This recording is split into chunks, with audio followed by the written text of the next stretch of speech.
ಅದನ್ನು ನಾವು ಮಾಡ್ಕೋಬೋದು ಅಂತ ಹೇಳ್ತೀನಿ. ಯಾಕಂದರೆ ಇದೊಂದೇ ಅಂತಲ್ಲ, ನಾನು ಸುಮಾರು ಈ ನಮ್ಮ ಆಶ್ರಯಕ್ಕೆ ಕೊಟ್ಟಿರ್ತಕ್ಕಂಥ ಜಮೀನುಗಳು ಹೋಗಿ ನೋಡಿದ್ದೀನಿ. 326 ಎಕರೆಯಲ್ಲಿ ಆಲ್ಮೋಸ್ಟ್ ಒಂದು 26 ಎಕರೆ ಪ್ಲೈನ್ ಆಗಿದೆಯೇನೋ, ಇನ್ನು 300 ಎಕರೆ ಒಂದಲ್ಲ ಹಳ್ಳ ಕೊಳ್ಳ ಗುಡ್ಡ ಗುಂಡುಗಳು ಕಲ್ಲು ಈ ಥರದ್ದೇನೆ. ಯಾಕಂದರೆ ನಮ್ಮ ಜನನೂ ಹಾಗೇನೆ, ಎಲ್ಲಿ ಫಲವತ್ತಾಗಿತ್ತೋ ಪ್ಲೈನ್ ಆಗಿತ್ತೋ ಅದನ್ನೆಲ್ಲ ಕೂಡ ಇವರು 57 53 ಹಾಕ್ಕೊಂಡು ಎಲ್ಲ ಪೊಸಿಷನಲ್ಲಿ ಇದ್ದಾರೆ. ಯಾಕೆ ಬಿಟ್ಟಿದ್ರು ಇವು ಅಂದರೆ ಇವು ಹಳ್ಳಗಳಿರೋದ್ರಿಂದ, ಗುಡ್ಡ ಇರೋದ್ರಿಂದ, ಕಲ್ಲಿರೋದ್ರಿಂದ ಬಿಟ್ಟಿದ್ರು. ಇದನ್ನೇ ಈಗ ಮಾಡಿಕೊಟ್ರು. ಅದನ್ನೇ ನಾವು ಇರೋ ಇದರಲ್ಲಿ ಸಂಪನ್ಮೂಲದಲ್ಲಿ ಅದನ್ನು ವ್ಯವಸ್ಥಿತವಾಗಿ ಮಾಡಿಕೊಂಡು ಅಲ್ಲೇ ಮನೆ ಕಟ್ಕೊಳ್ಳೋಕೆ ಆಗ್ತದೆ. ಮತ್ತು ಒಂದೇನು ಅಂದರೆ ಈಗ ನಾವು ಒಂದು ಪ್ಲೈನ್ ಮಾಡಿ ಕಲ್ಲು ಹಾಕಿ ಕೊಡ್ತೀರಿ, ನಂತರ ಏನಾಗ್ತದೆ ನರೇಗಾದಲ್ಲೇ ನಾವು ಅದಕ್ಕೆ ಚರಂಡಿ ಮಾಡೋಕ್ಕೆ ಅವಕಾಶ ಇದೆ, ರಸ್ತೆ ಮಾಡೋಕ್ಕೆ ಅವಕಾಶ ಇದೆ, ಬೇರೆ ಬೇರೆ ಇದರಲ್ಲಿ ಗ್ರ್ಯಾಂಟ್ಸಲ್ಲಿ ಕೂಡ ಮಾಡ್ಕೊಳ್ಳೋಕೆ ಅವಕಾಶ ಇದೆ. ಈ ತಕ್ಷಣಕ್ಕೆ ಒಂದು ಪ್ಲೈನ್ ಮಾಡಿಕೊಂಡು ಕಲ್ಲು ಹಾಕಿ ಗುರುತಿಸಿ ನಿವೇಶನ ಹಂಚೋದಕ್ಕೆ ಪ್ರಯತ್ನ ಮಾಡಿ, ನಂತರ ಬೇರೆ ಎಲ್ಲ ರೀತಿಯಲ್ಲೂ ಅನುದಾನದಲ್ಲಿ ಮಾಡೋದಕ್ಕೆ ಅವಕಾಶ ಇರ್ತದೆ. ಈಗ ಮಹಿಳಾ ಮತ್ತು ಮಕ್ಕಳ ಇಲಾಖೆಯಿಂದ ಮೇಡಮ್ ಅವರು ಬಂದಿದ್ದಾರೆ. ಅವರು ತಮ್ಮ ಇಲಾಖೆಯಿಂದ ಇರುವ ಸೌಲಭ್ಯಗಳ ಬಗ್ಗೆ ಗ್ರಾಮ ಸಭೆ ಏರ್ಪಡಿಸಿದ್ರಿ. ಅದರಲ್ಲಿ ಮುಖ್ಯವಾಗಿ ನಿವೇಶನಗಳ ಬಗ್ಗೆ ಚರ್ಚೆ ನಡೀತಾ ಇದೆ. ತಾಲೂಕಿನಲ್ಲಿ 326 ಎಕರೆ ನಿವೇಶನ ಹಂಚೋದಕ್ಕೆ ಅಂತ ಗುರುತಿಸಿದೆ. ಅದರಲ್ಲಿ 163 ಎಕರೆ ಈಗಾಗಲೇ ಹಣ ಬಿಡುಗಡೆಯಾಗಿ ಅಭಿವೃದ್ಧಿಗೋಸ್ಕರ ಹಣ ಬಿಡುಗಡೆಯಾಗಿ ನಿವೇಶನಗಳು ಕೂಡ ನಿಗದಿಯಾಗಿದೆ. ನಿವೇಶನಗಳು ಹಂಚೋದಕ್ಕೆ ಜಾಗ ಕೂಡ ಗುರುತಿಸಿ ಅತಿ ಹೆಚ್ಚು ನಿವೇಶನಗಳ ಗುರುತಿರ್ತಕ್ಕಂಥದ್ದು.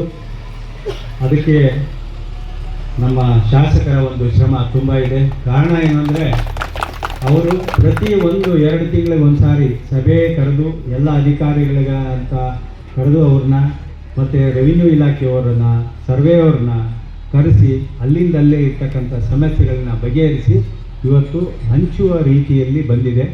ಆದರೆ ಹಂಚುವ ಹಂತದಲ್ಲಿ ಸುಮಾರು ಗೊಂದಲಗಳು ನಾನು ಸುಮಾರು ಹಳ್ಳಿಗಳಲ್ಲಿ ನೋಡ್ತಾ ಇದ್ದೀನಿ.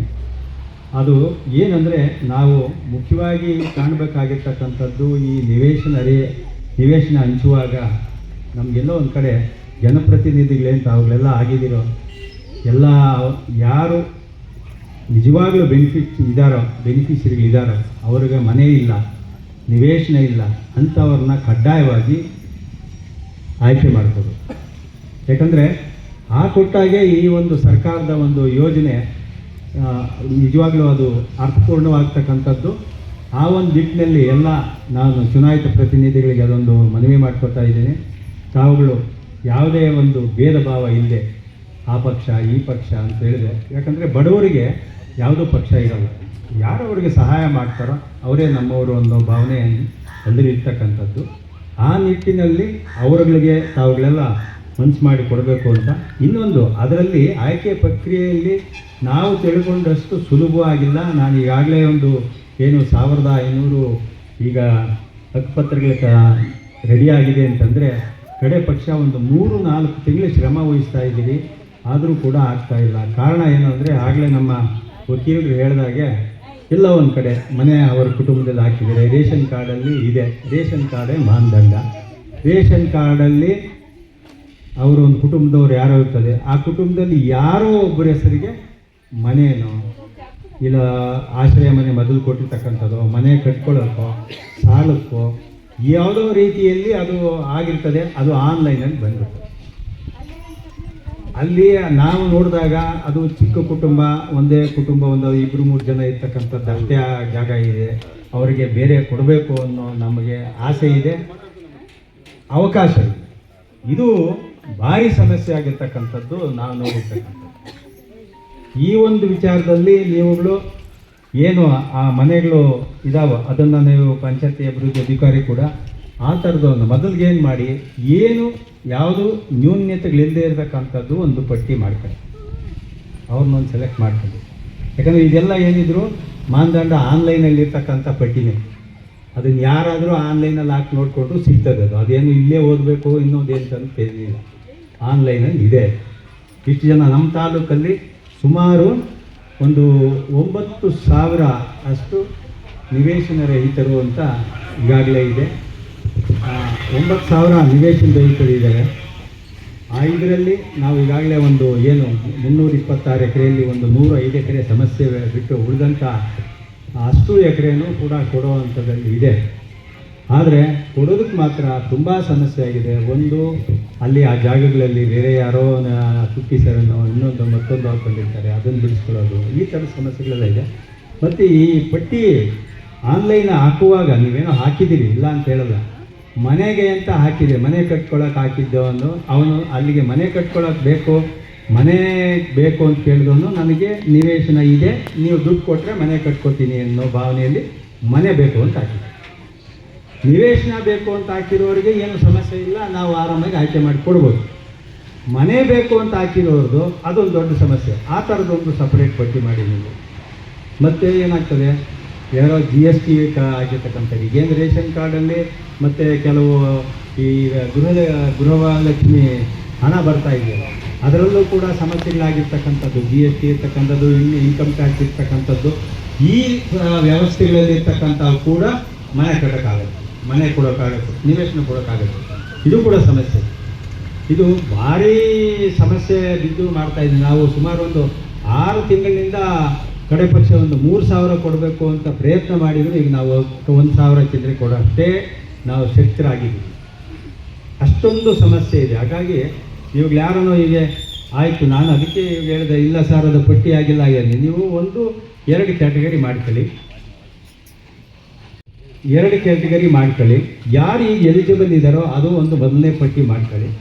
ಯಾರು ಎಲಿಜಿಬಲ್ ಇದೆಯೋ ಎಲ್ಲಿ ಇಲ್ಲವೋ ಅವರಿಗೆ ಅದು ಆಧಾರ್ ಕಾರ್ಡಲ್ಲೋ ರೇಷನ್ ಕಾರ್ಡಲ್ಲೋ ಬದಲಾವಣೆಗಳು ಮಾಡಿಕೊಂಡು ಮತ್ತು ರಾಜೀವ್ ಗಾಂಧಿಗೆ ಅದೊಂದು ರಿಕ್ವೆಸ್ಟ್ ಕೊಟ್ಟು ನಿಜವಾದ ಬೆನಿಫಿಷರಿಗಳಿಗೆ ಅದನ್ನು ಅವ್ರನ್ನ ಇನ್ಕ್ಲೂಡ್ ಮಾಡೋಕ್ಕೆ ಮತ್ತು ಒಂದು ವಿಶೇಷ ವ್ಯವಸ್ಥೆಯಲ್ಲಿ ಅದನ್ನು ಮಾಡೋಕ್ಕೆ ಒಂದು ಸಪ್ರೇಟ್ ಪಟ್ಟಿ ಮಾಡ್ಕೊಳ್ಳಿ ಅಂತ ಕೂಡ ಹೇಳ್ತಾ ಇದ್ದೀನಿ. ಯಾಕಂದರೆ ಇಲ್ಲದೇ ಇದ್ದರೆ ಇವರು ಕೊಟ್ಟ ಅಂತವನು, ಅವ್ರು ಕೊಟ್ಟ ಅಂತವನು, ಅವ್ರು ಇದ್ದಾರೆ, ಮನೆ ಇದೆ, ಇವ್ರಿಗಿದೆ, ಇನ್ನೊಂದು ಮತ್ತೊಂದು ಗೊಂದಲ ಮಾಡಿಕೊಂಡು ಯಾರಿಗೂ ಕೊಡೋಕ್ಕಾಗೋದಿಲ್ಲ. ಸುಮಾರು ಒಂದು 20-25 ವರ್ಷ ಆಯ್ತೇನೋ ಯಾರಿಗಾದರೂ ಹಕ್ಕುಪತ್ರಗಳು ಕೊಟ್ಟಿರ್ತಕ್ಕಂಥದ್ದು, ನಂತರ ಯಾರು ಕೊಡೋಕ್ಕಾಗಿಲ್ಲ. ಹಾಗಾಗಿ ಈಗೊಂದು ಅವಕಾಶ ಬಂದಿದೆ, ಇದಕ್ಕೆ ಗೊಂದಲ ಮಾಡ್ಕೊಳ್ದೆ ಆನ್ಲೈನಲ್ಲಿ ಏನಿರ್ತದೋ ಅದನ್ನು ವೆರಿಫೈ ಮಾಡ್ತಾರೆ, ಎಲಿಜಿಬಲ್ ಇರೋರನ್ನ ಹೇಳ್ತಾರೆ. ನೀವು ಅವರ ಎಲಿಜಿಬಲ್ ಇರೋರನ್ನ ನೀವು ಅದನ್ನ ಸೆಲೆಕ್ಟ್ ಮಾಡ್ಕೊಳ್ಳಿ. ಉಳಿದಿದ್ದು ಅದೇನು ಪಟ್ಟಿ ಇದ್ದೇ ಇರ್ತದೆ. ಈಗ 9 ಎಕರೆ ಅಂತಂದರೆ ಆಲ್ಮೋಸ್ಟ್ ಎಷ್ಟು ಸೈಟ್? 400 ಸೈಟ್ ಇದೆ, ಏನು ಕಡಿಮೆ ಏನಲ್ಲ. ಆಲ್ಮೋಸ್ಟ್ ಏನು ಗೊತ್ತಾ, 10 ಹಳ್ಳಿಯಲ್ಲಿ ಮೊದಲಿಗೆ ನೀವು ಮಾಡಬೇಕಾದ್ದು ಆ 10 ಹಳ್ಳಿಯಲ್ಲೂ ಯಾರಿಗೂ ಇಲ್ಲಲ್ಲ, ಅವರು ಮೊದಲನೇ ಪಟ್ಟಿಯಲ್ಲಿ ಇರಬೇಕು, ಅವ್ರಿಗೆ ಸೇರಿಸ್ಬೇಕು. ಉಳಿದಂಥದ್ದು ಆಮೇಲೆ ನೀವು 2ನೇ ಪಟ್ಟಿಯಲ್ಲಿ ಮತ್ತು ಹಾಗೆ ಹೇಳಿದಾಗ ಚಿಕ್ಕ ಕುಟುಂಬಗಳು ಅವರಿಗೆ ಮುಂದಿನ ದಿನಗಳಲ್ಲಿ ಮನೆ ಬೇಕಾಗ್ತದೆ ಅಂಥವಕ್ಕೆ 2ನೇ ಪಟ್ಟಿಯಲ್ಲಿ ಸೇರಿಸ್ಕೊಂಡು ಎಲ್ಲ ಒಂದು ಕಡೆ ಅವ್ರಿಗೂ ಕೂಡ ಅವಕಾಶ ಮಾಡಿಕೊಡೋಕೆ ಇರ್ತದೆ.